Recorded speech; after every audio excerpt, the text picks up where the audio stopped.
The next question really relates to the general issue of calculation of zakat.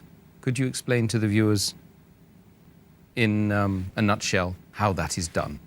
There are two methods of zakat can be calculated, because zakat is payable when you have it for 1 year. So you can keep a daily record of what is your wealth above the nisab level.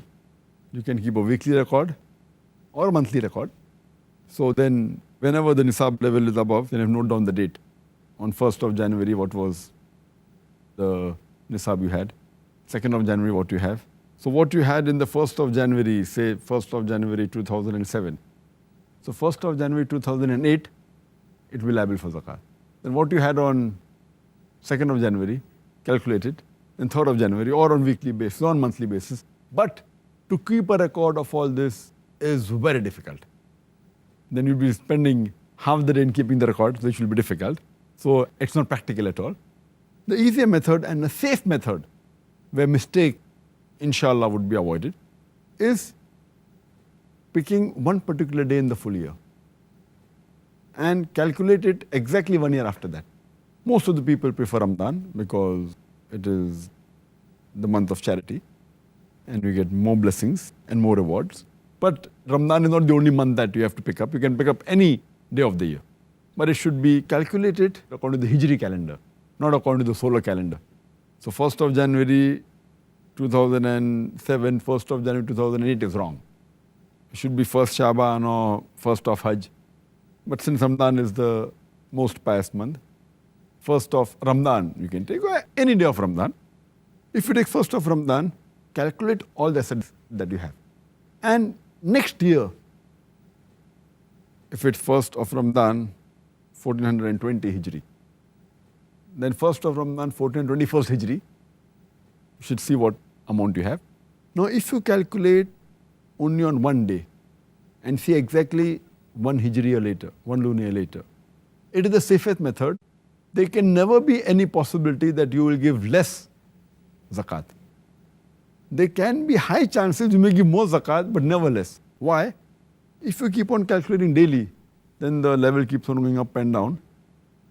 But if you calculate one particular day of the year, whichever day you pick up, and if there happens to be the lowest collection, the lowest saving in the full year, yet you are paying the minimum amount of zakat. Say on the 1st of Ramadan, you have 100,000 rupees as saving, or $100,000 as saving. And that happens to be the lowest saving in the full year. Yet, since it's the lowest, you have to pay zakat on what you possess for one full year. So you have to pay 2,500 rupees or $2,500 on that amount. It's safe. But it may be that it is the highest saving of the full year. So here itself, you may be paying a little bit more zakat, but you won't be paying less. But some people may think, oh, it is the highest saving, that means, I may be paying unnecessary more amount. There are chances you may pay more, but there are no chance you will pay less, because even if it is the highest, and if you think that you will try and catch the lowest point may keep on changing. It may be in the month of Shaban, it may be in the month of Rajab, maybe in the month of Hajj. And then if you try and catch that point, next year it will again change. So if you try and catch that point, there are high chances you will pay less zakat. So best is to pick up one point, one day in the full Hijri calendar, and keep on taking that every year. And you will be less assured that you will never pay less zakat, you may pay more. Because if the wealth keeps on fluctuating up and down, you have to pay on what amount you possess for the full year. Yeah. But the lowest point once, maybe Shaban, the other may be Ramadan, the third may be Hajj, maybe any month. The safest is to pick up any one, keep on sticking to that year, and inshallah you'll never pay less. You may pay more. Sometimes 10% more, 20% more, 30% more. It will never be less, inshallah. So this is the safest method and it's the best method.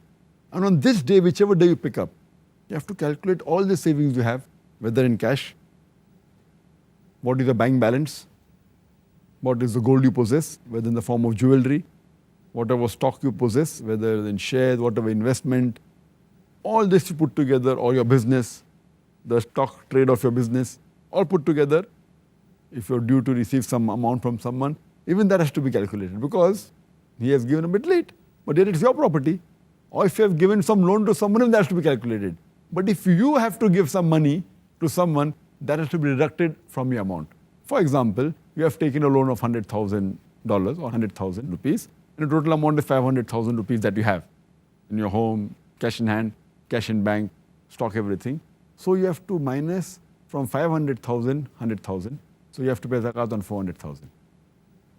But if you possess 500,000 and you have given loan of $200,000 to somebody else, and you have to receive $100,000 because the goods you have sold, so 500 plus 200,000 plus 100,000, you have to pay zakat on $800,000.